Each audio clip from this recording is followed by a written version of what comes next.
Karena hembusan angin yang sangat kencang, topi seorang turis wanita terbang melewati perbatasan. Meskipun topi itu hanya berjarak 1 langkah darinya, ia sama sekali tidak bisa maju untuk mengambilnya. Tiba-tiba, seorang tentara yang berdiri di sisi utara mengambil topi itu, tersenyum tipis, lalu mengembalikannya kepadanya. Ini adalah salah satu perbatasan paling berbahaya di dunia. Di tempat ini, para turis bahkan tidak diizinkan mengambil foto menghadap ke zona militer. Namun, di tengah suasana perbatasan yang sangat tegang itu, tentara dari kedua sisi justru saling meludah untuk bercanda. Mereka sampai tidak bisa menahan tawa. Tidak ada rasa permusuhan sama sekali. Rasanya bukan seperti musuh, melainkan seperti dua saudara yang sedang bercanda satu sama lain. Semuanya bermula dari sebuah kejadian beberapa waktu sebelumnya. Pasukan Jack tanpa sengaja melewati batas perbatasan. Begitu sang kapten menyadarinya, ia langsung memerintahkan semua orang mundur. Namun semuanya terjadi begitu cepat sampai Jack yang sedang buang air kecil tertinggal sendirian di sana. Saat Jack melangkah maju 2 langkah, kakinya menginjak ranjau darat. Ia bahkan tidak berani bergerak sedikit pun, dan tidak ada seorang pun di sana untuk membantunya. Tiba-tiba ia mendengar suara di dekatnya. Itu seekor anjing. Jack sempat merasa lega, tetapi beberapa detik kemudian pemilik anjing itu muncul. Ia adalah seorang tentara Korea Utara.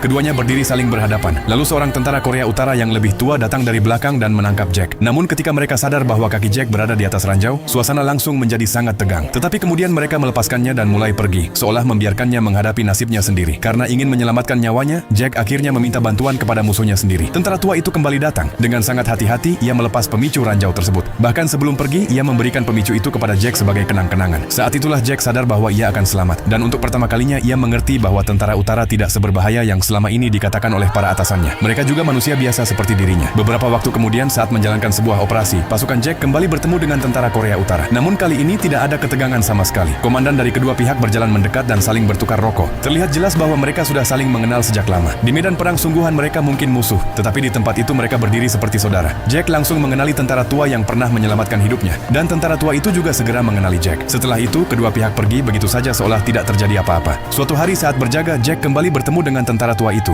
Sersan O tetap memasang wajah serius dan memperingatkannya agar tidak melewati garis batas. Jack pun mundur 1 langkah, bahkan menarik bayangannya sendiri agar tidak melewati perbatasan. Mereka berdua tahu bahwa itu hanyalah candaan kecil seperti antara dua sahabat. Di hati Jack, pria itu kini sudah seperti kakak laki-lakinya sendiri. Ia tahu bahwa orang-orang di utara hidup dalam kesulitan. Karena itu, ia mengikat beberapa makanan dengan pecahan batu, lalu melemparkannya ke arah pos penjagaan utara. Dan dari sisi lain pun mulai datang balasan dengan cara yang sama.